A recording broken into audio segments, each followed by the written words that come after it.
I don't see it. I need to see the camera.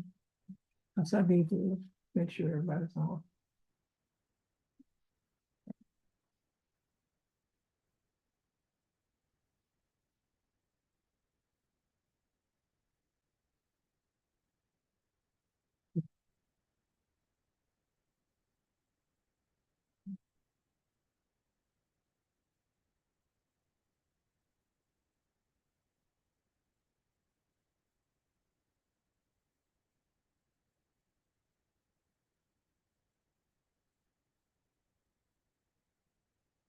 Good afternoon, ladies and gentlemen. I'd like to welcome you to County Court at Law Number 2.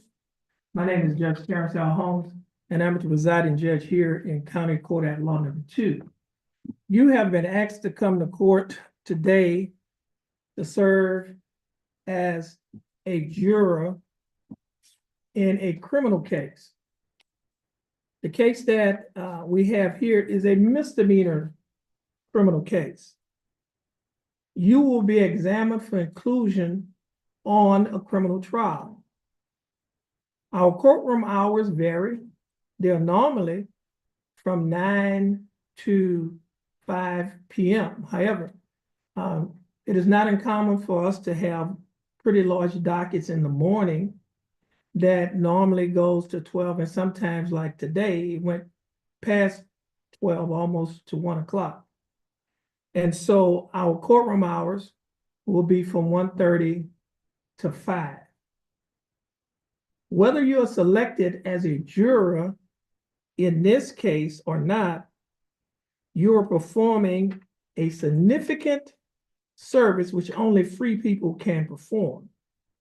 If you are selected as a juror, the case will be tried expeditiously, consistent with justice, which require a careful and impartial and correct trial. If selected on the jury, unless instructed otherwise, you will be permitted to separate at recess, for meals, and at night. At this time, I must administer to you the first of 2 oaths. I need each and every one of you to raise your right hand, and then after I finish administering the oath, please say, "I do."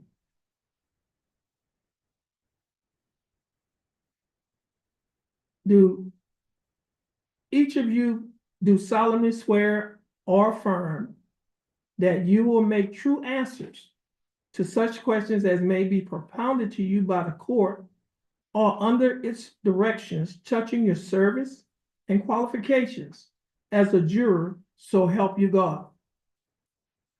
Okay, you may put your hands down. Ladies and gentlemen, the law requires that each of you must possess certain qualifications before you may be considered for service as a juror. Also, there is certain excuses and exemptions some of you may wish to claim. First, I would like to determine if all of you possess the qualifications for service on a criminal jury. It is very important that you answer these questions truthfully. If you do not, and the lawyers or I discover this fact after you are seated on a jury, the case could be retried, and you may be held in contempt of court and placed in jail for up to 180 days and fined up to $500. Now, the way that I'm going to ask the questions, I'm going to ask a series of questions. I do not want you to answer those questions out loud. Just simply answer those questions to yourself. And then once I ask the last questions, which will be, is anyone disqualified under the law? If you think that you are disqualified under the law, you will just simply raise your right hand, and then I will ask that you will come up before the bench one at a time so that we can discuss that matter more privately. Now, when I use the term more privately, what I'm talking about is, one, our case is being aired on YouTube. And two, we will turn off the YouTube, or we will turn off the video, and we will mute so that no one will be able to hear the sound, the audio. And then we will put a noise device on, which is right here, and it sounds like this. And I will also turn off the microphone so that no one will be able to hear the discussion. Okay, so again, I'm going to ask a series of questions. I want you to answer those questions to yourself. And then at the end, when I ask, is there anyone disqualified under the law? If you think that you may be disqualified under the law, just simply raise your right hand. First question, except for failure to register, are you a qualified voter in Jefferson County and the state of Texas under the Constitution and laws of the state of Texas? Number two, have you ever been convicted of theft or any felony? Next question, are you under indictment or legal accusation or on deferred adjudication for theft or any felony? Now, the next question I usually pause to explain to you that I'm required to ask the question by law. I'm not trying to pry into your personal affairs. And the next question is as follows. Are you presently insane or have you been declared insane by any mental health or judicial official? Are you 18 years of age or older? Are you a citizen of the United States? Are you a resident of Texas and a resident of Jefferson County? Are you of sound mind and good moral character? Are you able to read and write the English language? Have you served as a petit juror for 6 days in the preceding 6 months in a county court, or 6 days in the preceding 6 months in a district court? That was the last question. Now, is there anyone disqualified under the law? If you think that you may be disqualified under the law, please raise your right hand. Let the record reflect that no one on the panel have raised their hand. So at this point, everyone on the panel is qualified. Next, or now I will determine if anyone who is otherwise qualified to be a juror wishes to claim one of the following exemptions. You may claim any of the following exemptions if you choose to, but you are not required to claim them. If one of these applies to you, but you still desire to be considered as a juror, just remain seated. Now, I will ask these questions in the same way that I asked the previous set of questions. I will ask a series of questions. I want you to answer it to yourself. And then at the end, I will ask, is there anyone here who will be claiming an exemption? And if you think that you'll be claiming an exemption, just simply raise your right hand. First question. Are you over 75 years of age? Do you have legal custody of a child or children under the age of 12 years? And jury service will necessitate leaving the child or children without adequate supervision. Are you a student in a public or private secondary school? Are you enrolled and in actual attendance at an institution of higher education? Are you an officer or employee of the Senate, the House of Representatives, or any department, commission, board, office, or other agency in the legislative branch of state government? Have you served as a petit juror in the county during the 3-year period preceding today's date? Are you the primary caretaker of a person who is an invalid, unable to care for himself or herself? Are you a member of the United States military forces, serving on active duty and deployed to a location away from your home station and out of Jefferson County? If any of these exemptions apply to you and you would like to claim an exemption, please raise your right hand. Okay, we have juror number 2, Ms. Linda Rodriguez. Okay, anyone else? Okay, Ms. Rodriguez, would you please come forward?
At this time, ladies and gentlemen, we will move to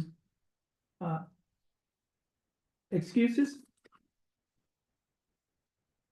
If any of you feel that there's a reason why you cannot sit as a juror, then you may claim an excuse.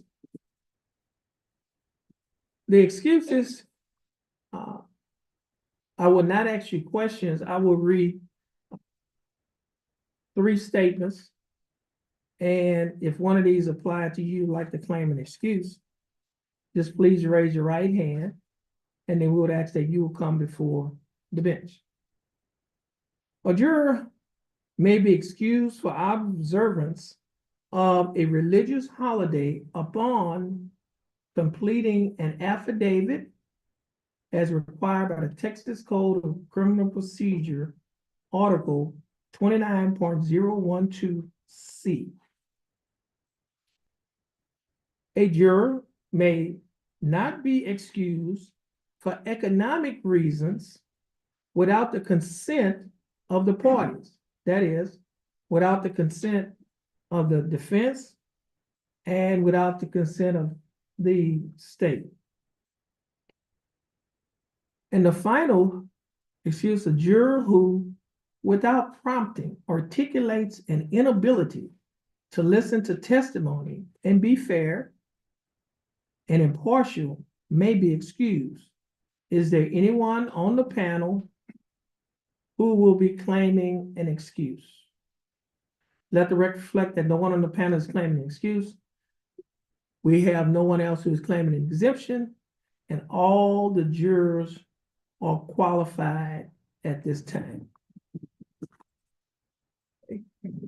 Now, let the record reflect that the court is in session in clause number 327-588. In the case of style, the state of Texas versus Aaron Jernigan.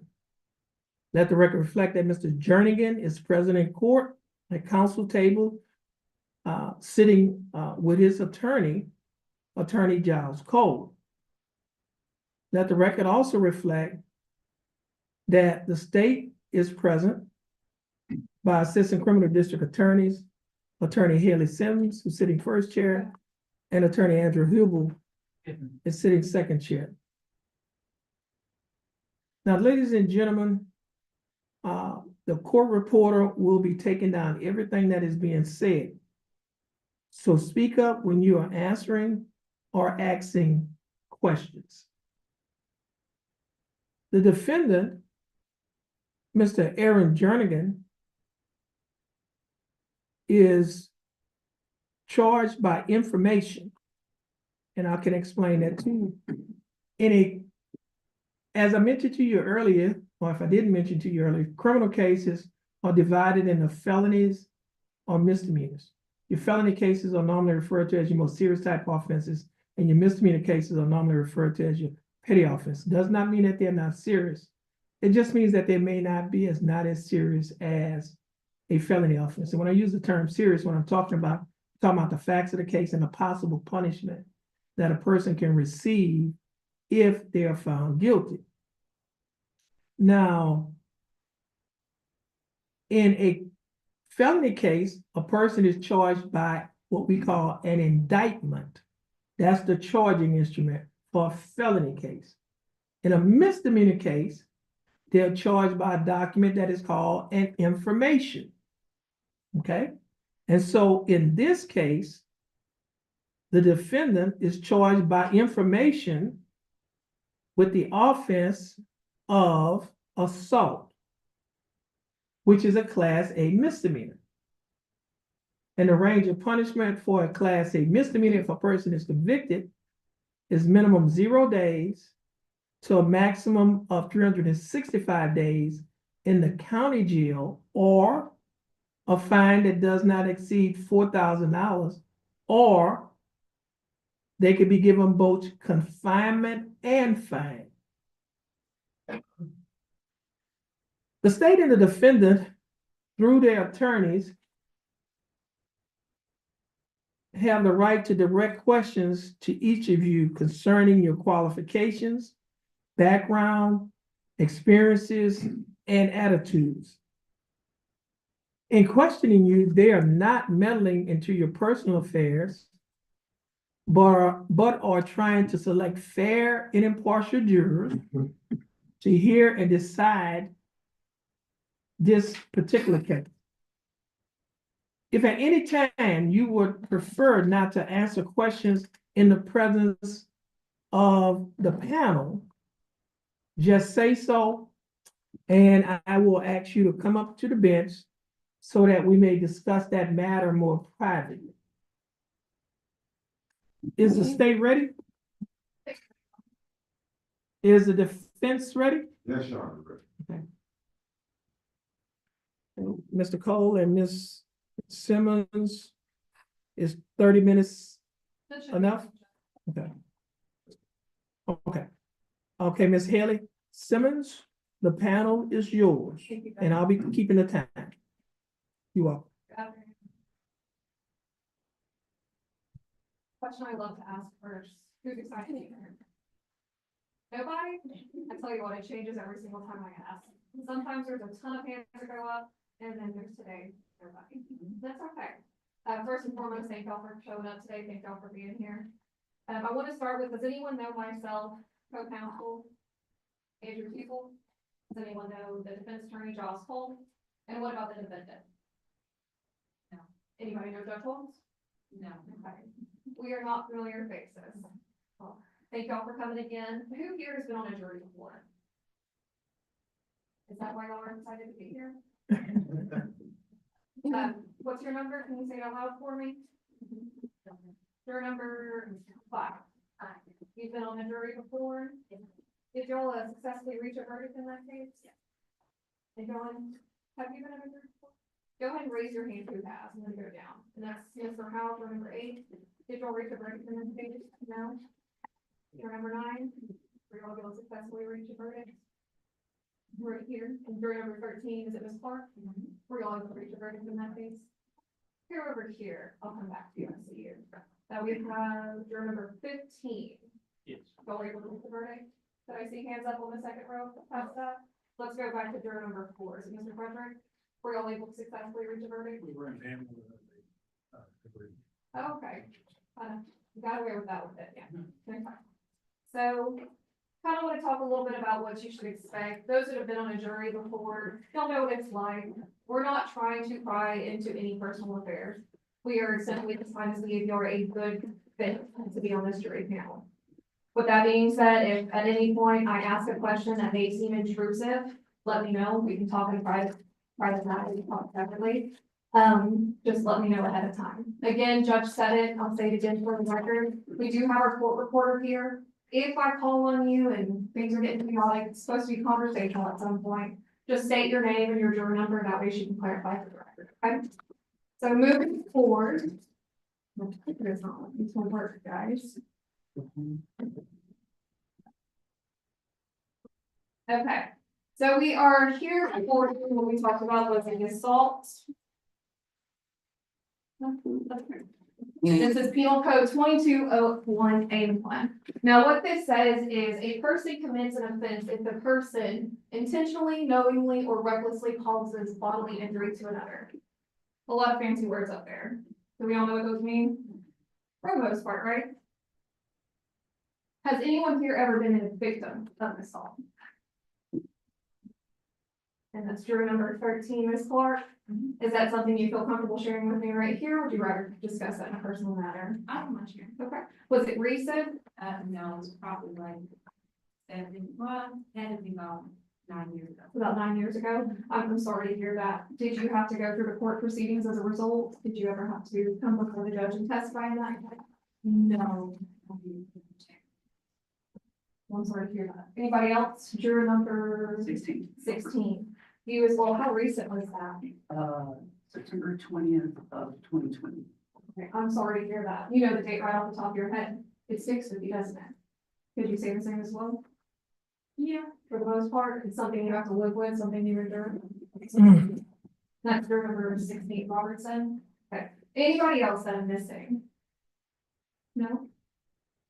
Here's the elements that I have to prove to you beyond reasonable doubt. I'm sure y'all probably heard that terminology on CSI or Law and Order if you watch those kind of shows.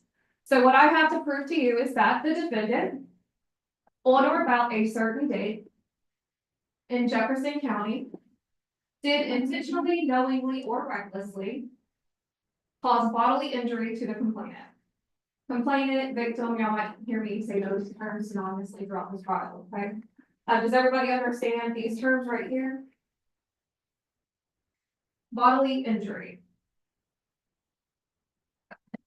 Physical pain, illness, or any impairment of physical condition. Do you think you have to see an injury to be assaulted? Do I have to physically show you that an injury is there? What are we looking for in that keyword here? In this definition, we see pain, right? So if someone assaults you and you feel pain, have you been assaulted? Okay, you've got long hair, that's juror number, what's your name? Terrence, juror number 10. If I came up to you and I grabbed your hair and I pulled it, have I caused you pain? It's probably gonna hurt, right? Do you think you're gonna see any signs of injury with that? Likely not. But have I assaulted you? Does everybody feel that way?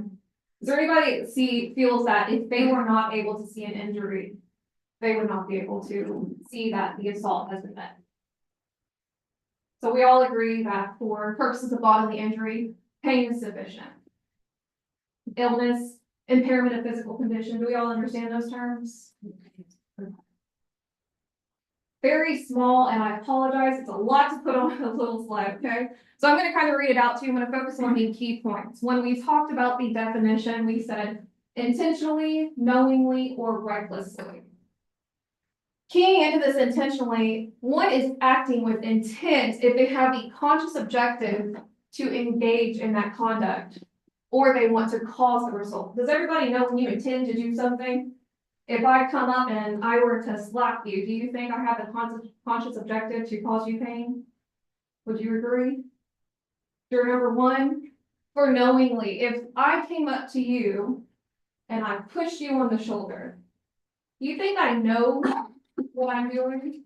Do you think I am acting with the conduct that's reasonably certain to cause you pain?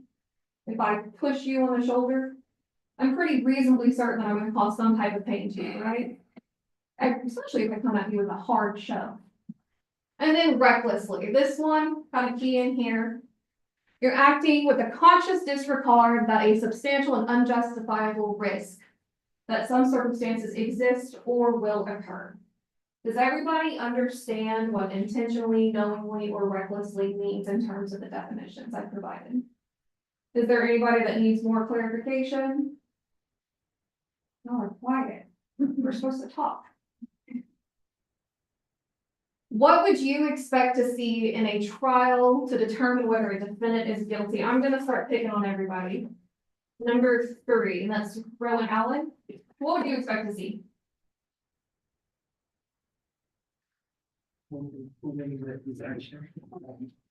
Is there anything that you would like to see from the state in terms of proving up our case, meeting our burden? Do you think people are gonna come in and testify? Would you like to hear from witnesses? Who here would like to hear from a witness? You're not raising your hand, you don't want to hear from nobody? Is there anybody that wouldn't want to hear from a witness? When we want to meet our burden, we want people to come and testify to the events that took place, is that right? Good. So we would say testimonies enough. Juror number 4. Frederick, is there anything else you would like to see? Evidence, Evidence? What type of evidence? anything that you have. Anything, so oral testimony from a witness is evidence. That's something you're able to take as body cam? Yes, Okay, physical evidence. physical evidence?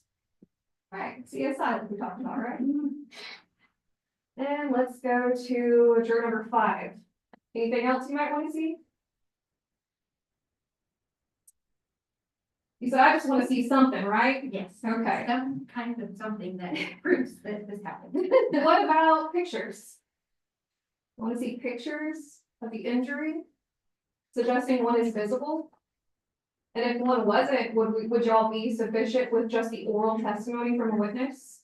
Would that be enough for you? These next few questions are probably going to be tricky for everybody, and everybody might have a different answer. So, is it Miss Harden? What do you expect a victim of assault to look like? They still have some kind of physical impairment or some kind of emotional trauma. Right, trauma. If someone came up to you and they caused you pain, is that something you'll live with?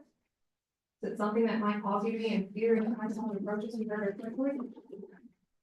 I mean, I talked to juror number 6 times. You mean the exact date, right? Do you think the way you may have reacted would be the same as everyone else? No. So it's kind of different for everybody, right? What you get to do if you're selected as a juror for this case, you will sit in the jury box and you'll get to watch witness testimony and you'll get to make that determination for yourself. You'll hear testimony, you'll be able to look at credibility, you'll see the way they talk, their composure, their demeanor, you get to make those determinations. Does anyone know how they behave? What about juror number 7? Is it Moscoto? Did I pronounce that right? Good. I was close. Gotta give me that. How should they behave? I don't think there's a set way for someone that was assaulted. I don't think it's different. So if someone took the stand, they might be acting different than the way you would have reacted. Is that something you would say, hey, they're not credible, or would you be able to give them the benefit of the doubt and listen to their testimony? I feel like you have to give them the benefit of the doubt because people process. Are all victims meek, timid, and shy, Mr. Howell, for number 8? Everybody's different. I we kind of talked about it. We went down the line. Everybody may react differently, respond differently, all of those things. The one witness rule. Has anyone ever heard that terminology before? No. Texas law doesn't require a particular number or a specific amount of witnesses to come forward to us and testify. All it tells us is we have to meet our burden beyond a reasonable doubt. Can anyone tell me why? Let's go to, I think something about that. Let's see, is it Wagner? Do you know why maybe one witness would be sufficient? Or why we don't have to meet a certain amount? But you get all the information you need and. So if one witness came and they stood right there. And they were able to prove or able to testify to all the elements that I needed to meet. Would you be able to convict someone based off of that one testimony alone? You might need a little bit more. And with that in pictures and stuff. Right. So you're saying it's case by case basis. Yes. But let's say they went up there and they testified and they were able to hit every single element. Would you be able to convict someone based on just one witness? To be honest, Would it surprise you that legislature said we don't have to have more than one, we could just have the one, and as long as we hit all elements? And there might be some photos in there, maybe. That would be enough for you? Does anyone feel that one witness will be difficult? Anyone? Right, let's go to the next point there. This is small, I'm gonna read it out to y'all. I always do that, I make the font too small. Mr. Tilley, thank you, you're next, thank you. Now, right, there's a pattern. Who decides where it occurs? Police report? Would you have, there's a misspelling up there, guys, just ignore that, I promise I can spell well. Who decides where the crime occurs? So Mr. Tilley says the police report, does everybody agree with that? Do they make the decision on where the crime were to take place? Marcus? Do you know who? What if I told you the defendant? Would that shock you?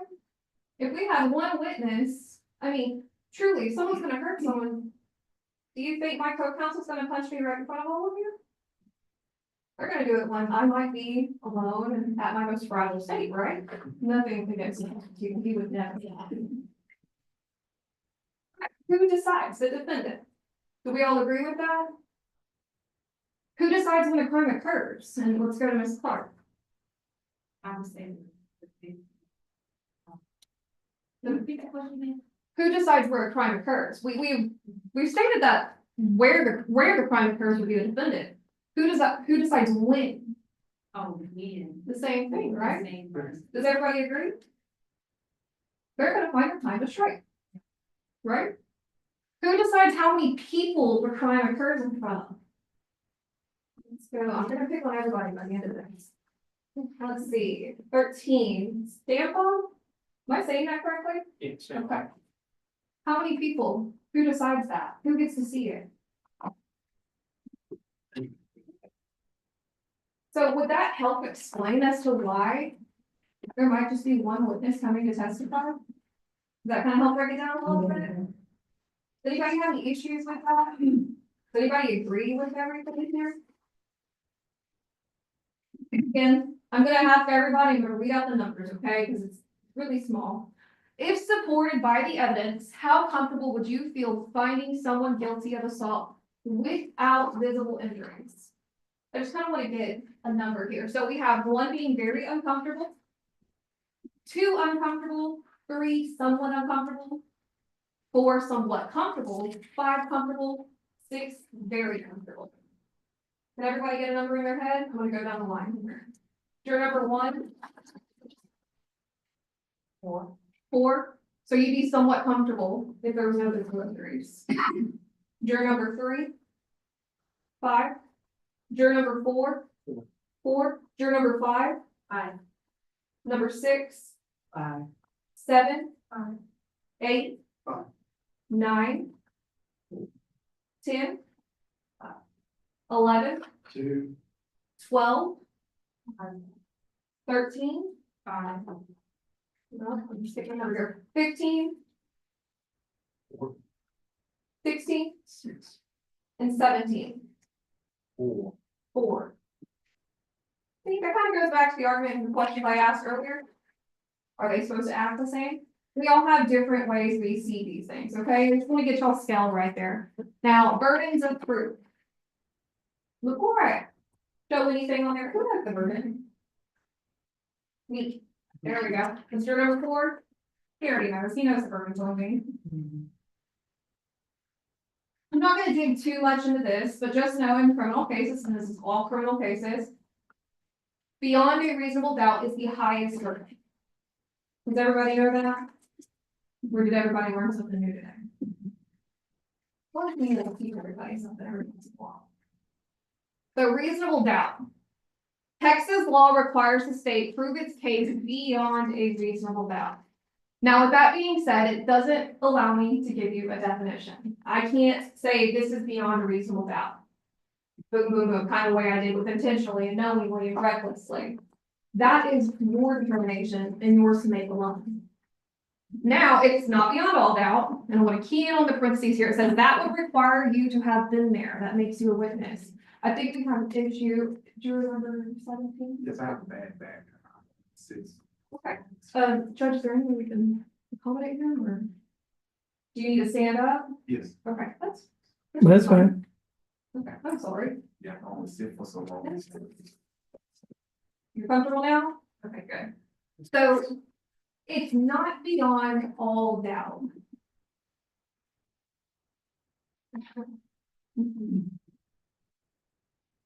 If it were beyond all doubt, that would require you to be there. You'd be testifying right here. You probably wouldn't see it if you have no doubt, right?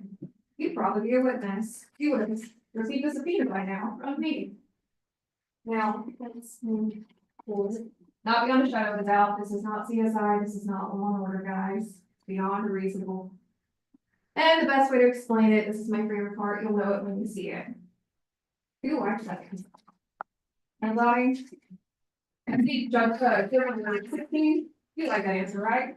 Because it might be a case by case basis, right? You'll know when you see it.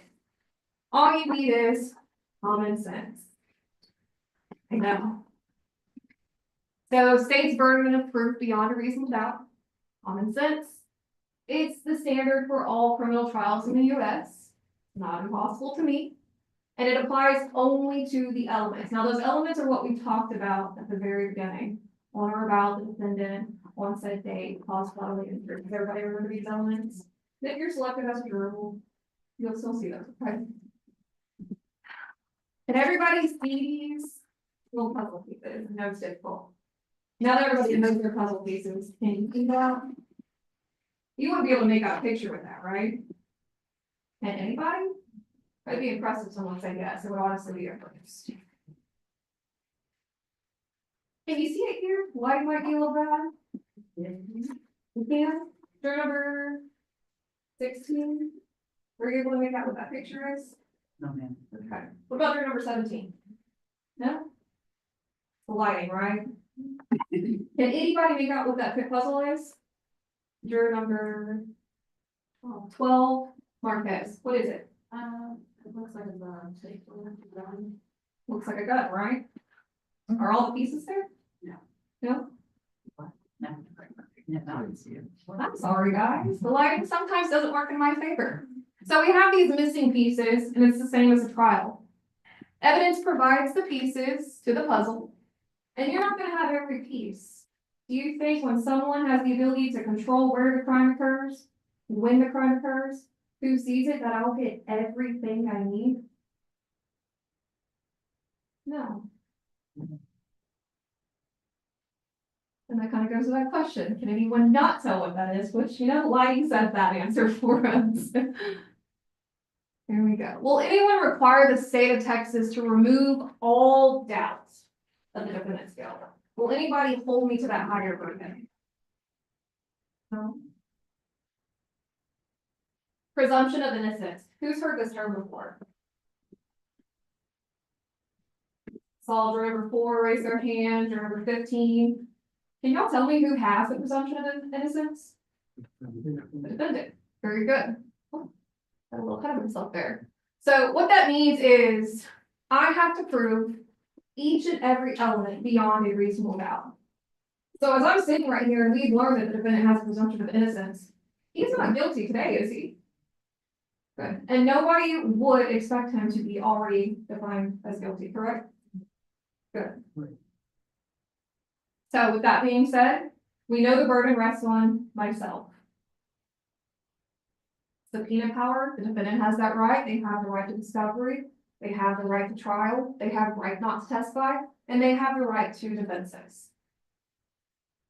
What's important is, can anyone, or is there anyone who cannot sit in judgment of another? For maybe religious or personal reasons, who would have trouble convicting someone of a crime if we get to that point? Would everybody would be able to move forward? Jury's duty, decide the facts. Apply the facts to the law. Those are the elements we talked about. Those are facts. If you're selected as a juror in this case, you'll be able to hear your testimony, things like that. And then follow the law. So I'm kind of jumping back real quick. I'm almost finished. I know y'all are probably tired of hearing me talk. I'm gonna come back to juror number 13. Now, we talked about a past assault.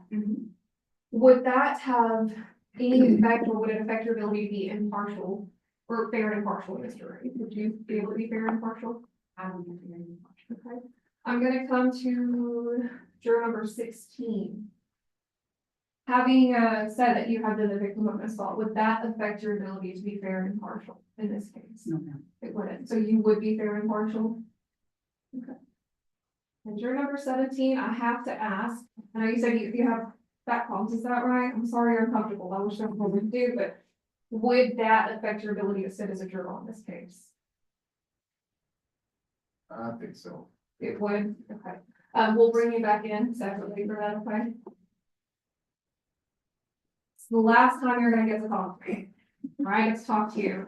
I know I do most of the talking when I'm up here. Does anyone have any questions for me or feel that I may have missed something? All right.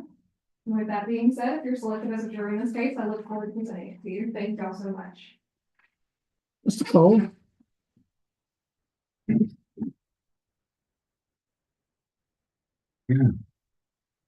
Greetings, everyone. My name is Giles Cole, and I'm representing. This is very interesting. I got a lot of fives and a lot of fours, and people say we don't need to necessarily see the contact. And my very learned colleague here, Susan, she spoke on without reason to doubt. I think that I'm gonna not waste much of your time, but look to that. A while ago, maybe about a year ago, I lost someone that I cared about. Hell, I go to Golden Nugget, and the LaBerge Casino, and I don't put 50 cents in. I don't gamble. I go have me a little drink and I listen to the live music. That's all you can get from me. But when this happened, I realized even though I don't gamble with money, I gamble with time. A resource that we all have, that we don't know how much we have. It's interesting to me how the state, and they always try to play down that beyond the reason. But there was a reason why.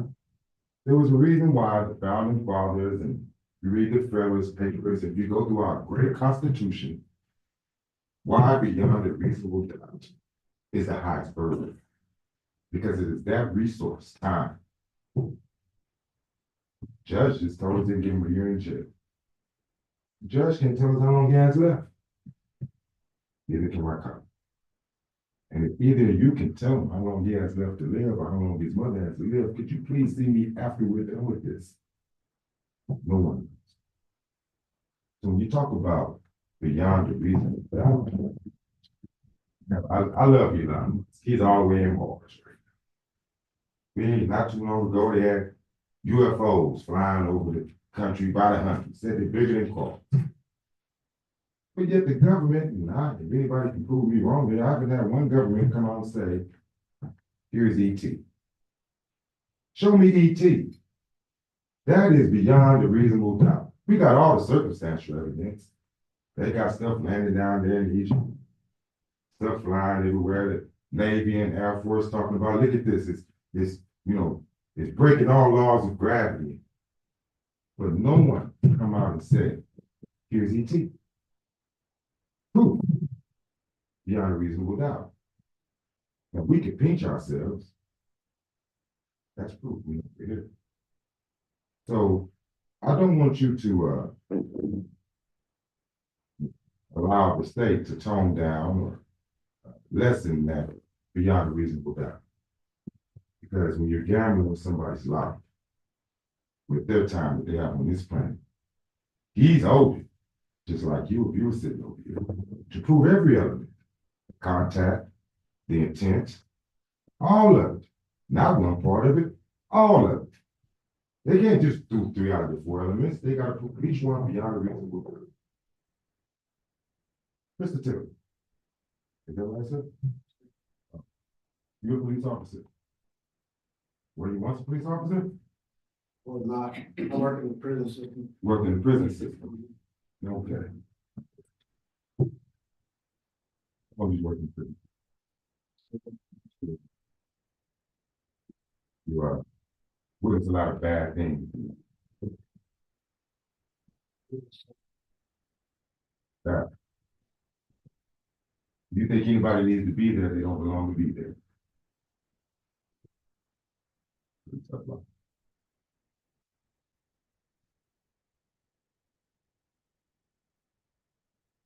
Eric, where are you from? Oklahoma, Texas. You notice in this area, we got a lot of drugs floating around. Have you had anybody in your family deal with addiction? Yeah. Were they liars? Say that again? Did any of them lie, Oh, yeah. steal, cheat? All that, right? Yeah. What you're gonna find out here is that the truth and the lie were walking. And the lie looked to the truth and said, hey, let's race. And truth said, okay. And then the lie said, well, look that way. And truth turned around, hell, the lie was way down the street. And today we get to catch up because this whole time this man's been dealing with the lie. It's amazing what people will do when they're under the influence of drugs and the things that you see and should nothing surprise you. I've seen it all. I've had family under addiction. We'll get into all that later. But this case requires fact finders, independent thinkers. Can let people stuff food in your mouth and you digest it without thinking about what you eat. I will present my case. My colleague will present her case. See, normally when we come in here, it goes like this. And we talk about it. Most of the time, my clients admit to what they've done, and we find common ground. But there was no common ground. It was set from the beginning. When I got somebody who wants to exercise his constitutional rights, then we're going to do it. So I look forward to present my case. I have no further questions, no further comments. Anybody wants to say anything to me? Anything?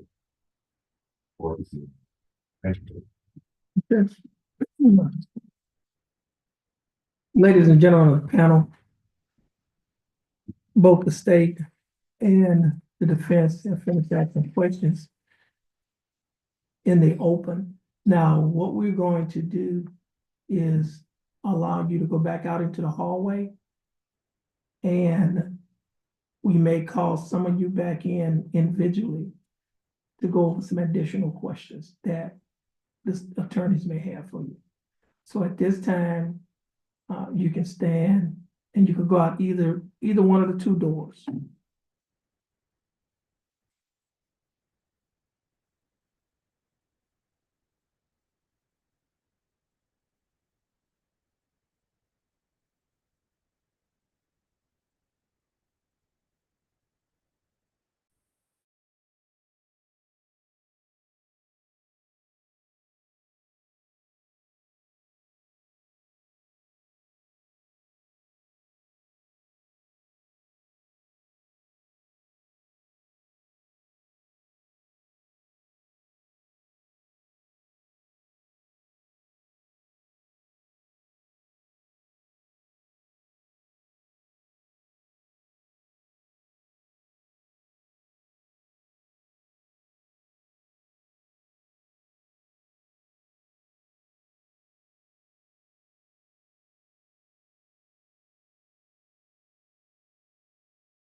You may be seated.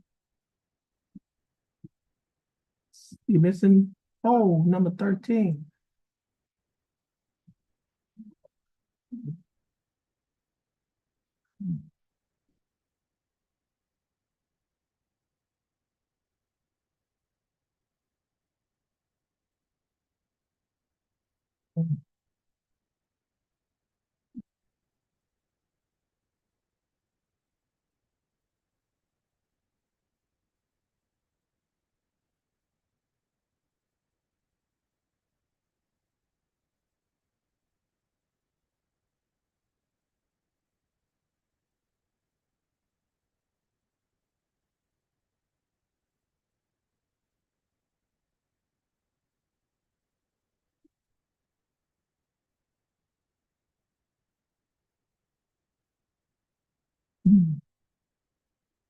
Y'all may be seated.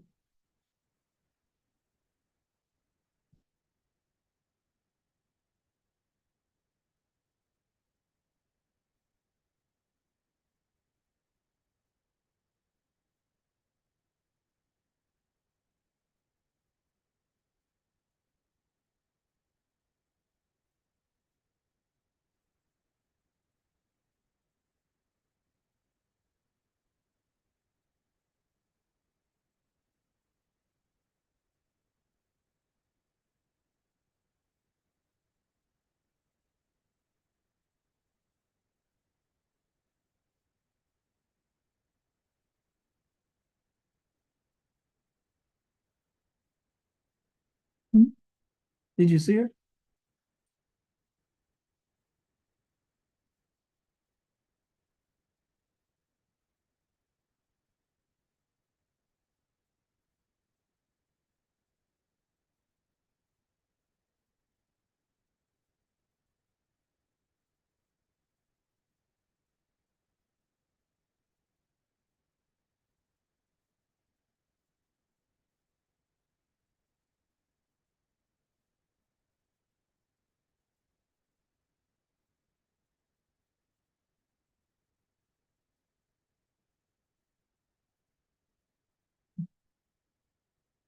Jefferson County Code at Law number 2 is back in session. The code is in session, calls number M327588. Case is style of the state of Texas versus Aaron Jernigan.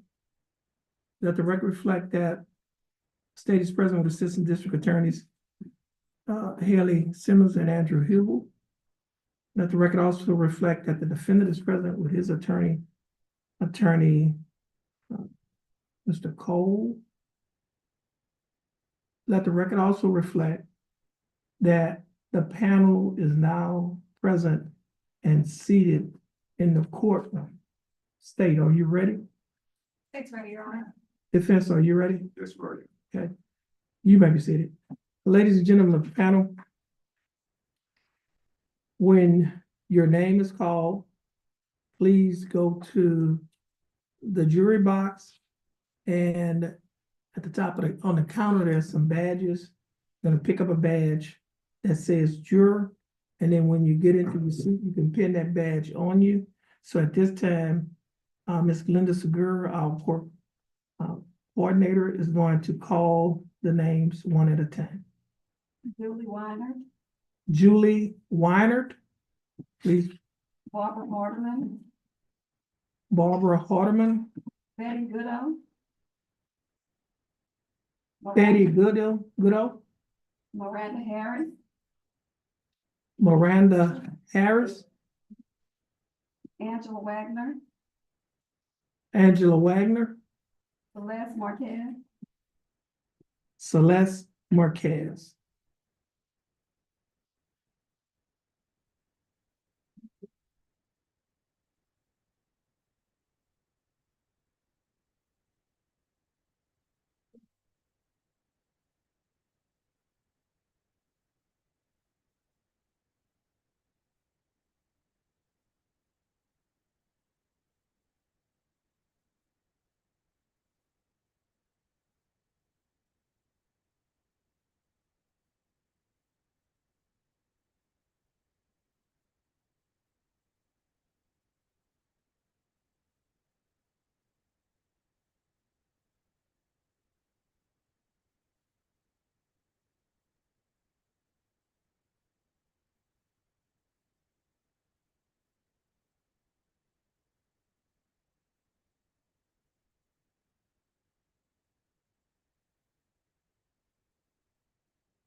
Okay. At this time, jurors, would you please raise your right hand? I must administer you the second of the two oaths, and when I finish administering the oath, please say I do. Do each of you do solemnly swear or affirm that in the case of the state of Texas versus Aaron Jernigan, you will a true verdict render according to the law and the evidence, so help you God? Okay, you may put your hands down. Members of the jury, I will give you some instructions and a general idea of what to expect in this case. Every case is composed of facts and the law as it applies to the particular case. The facts come from the witnesses on the witness stand. The law comes from the statutes, codes, rules, and court decisions interpreting them and how they may apply to this case. You and I have equal authority, but it is divided authority. You are the sole judges of the facts, and I'm the sole judge of the law. You are the sole judge of the credibility of witnesses and the weight to be given their testimony. You may believe all of what a witness says, none of what a witness says, or part of what a witness says. As a juror, as this trial progresses, attorneys will probably make objections to questions asked by the other attorney or witnesses, or objections to the introduction of documents or objects. This means that in the objecting attorney's opinion, there is a legal reason why the testimony or document or object should not be received by you. Sometimes I will simply sustain or overrule an objection. Other times, it may require a lengthy discussion outside of your presence. If that happens, I will either ask you to step outside for a few minutes or ask the attorneys to come up to the bench so that you can't hear the discussion on the point of law. The reason for that is, as I said earlier, you are the sole judges of the facts you receive, and I'm the sole judge of the law. I can't be with you in the jury room when you deliberate, and you can't be within hearing when I discuss matters pertaining to the law. The reason why I will sometimes ask you to step outside is because it is simply the most efficient way to do it. Otherwise, if we were to leave the courtroom, the court reporter would have to gather her equipment and take it with her, and the attorneys would have to gather their files, etc. The rules I do make on questions of law in your presence are not evidence, and you are to disregard them. After all the evidence is in, and both the state and the defendant have rested their cases, the court will prepare and submit to you a charge instructing you on the law in this case. You will then hear oral arguments from the attorneys. The attorneys have the right to make a summation of the evidence and to make reasonable deductions from the evidence. Since the state has the burden of proof, it has the right to open and close the summation or argument. Until you retire to deliberate, do not discuss this case amongst yourselves, and under no circumstances should you permit anyone to discuss the case with you. Do not attempt to learn from any source outside of the courtroom anything about the facts of the case, nor attempt an independent investigation on your own. Don't visit the scene involved in the facts of the case. Don't read any reports in the newspaper or watch TV reports about the case. Do not make up your mind about this case until all the evidence is in and you have been instructed on the law. Don't take notes during the progress of the trial. Don't visit other courts during a break if a trial or other proceeding is in progress. The badges that you have been given, please wear those badges at all times. Those badges identify you as a juror in this case. Now, ladies and gentlemen of the panel, those who those of you who was not selected as a juror in this case, first of all, I'd like to thank you for taking time out from your busy schedules to be here today.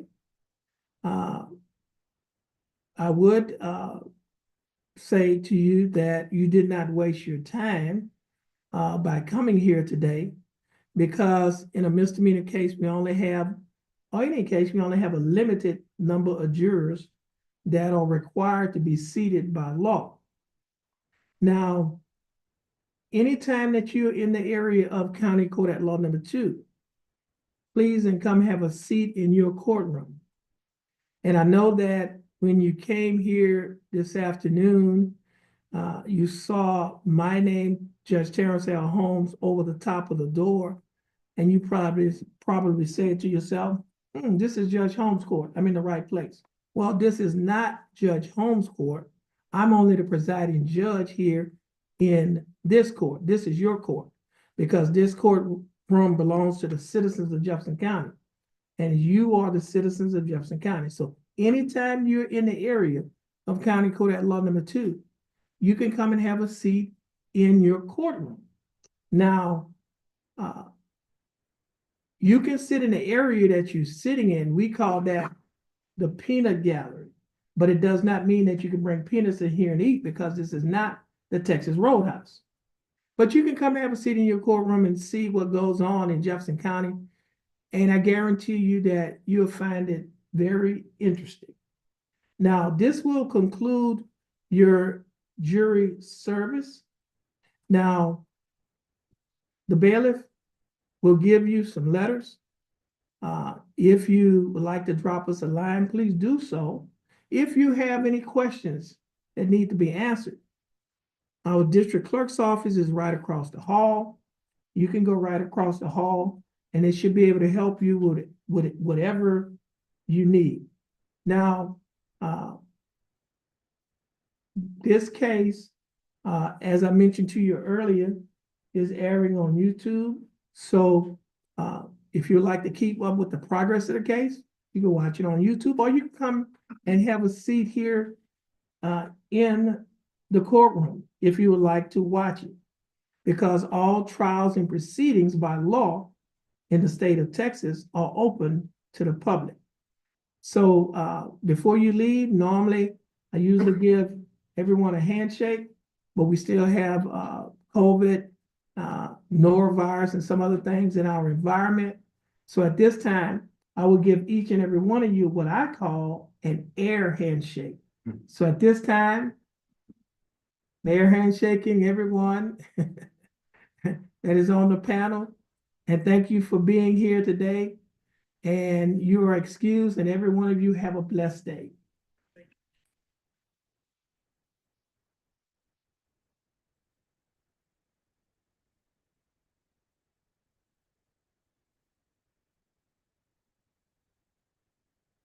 Okay, ladies and gentlemen of the jury, as I mentioned to you earlier on voir dire, our courtroom hours here is usually 1:30 to 5. And so we're going to be in recess until tomorrow at 1:30. Okay? And you can take those badges home with you, and make sure that you are wearing those badges when you come to the court on tomorrow. Okay? So at this time, you're excused. Will everyone please stand as the jury exit the courtroom?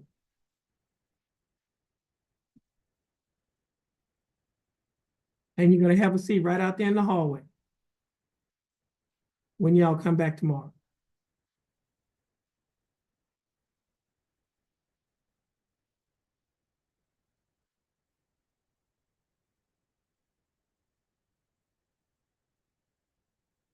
Okay, court is in recess. At this time, you are excused. All right, thank you. You're welcome. Thank you, Brandy.